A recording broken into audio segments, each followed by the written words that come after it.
संगमनेर शहरातील कोलेवाडी रोड येथे भीषण आग, 30 ते 35 लाखांचे नुकसान।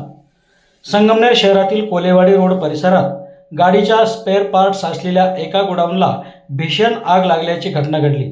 सायंकाळी सुमारे 5:30 वाजेच्या दरम्यान ही आग लागली असून अवघ्या 5 मिनिटात आगीने रुद्ररूप धारण केले। आगीमुळे गोडाऊनमधील वाहनांचे स्पेअर पार्ट्स व अन्य साहित्य पूर्णपणे जळून खाक झाले आहे। या आगीत अंदाजे 30 ते 35 लाख रुपयांचे नुकसान झाल्याचा प्राथमिक अंदाज वर्तवण्यात येत आहे। घटनेची माहिती मिळताच परिसरातील नागरिक मदतीसाठी धावून आले।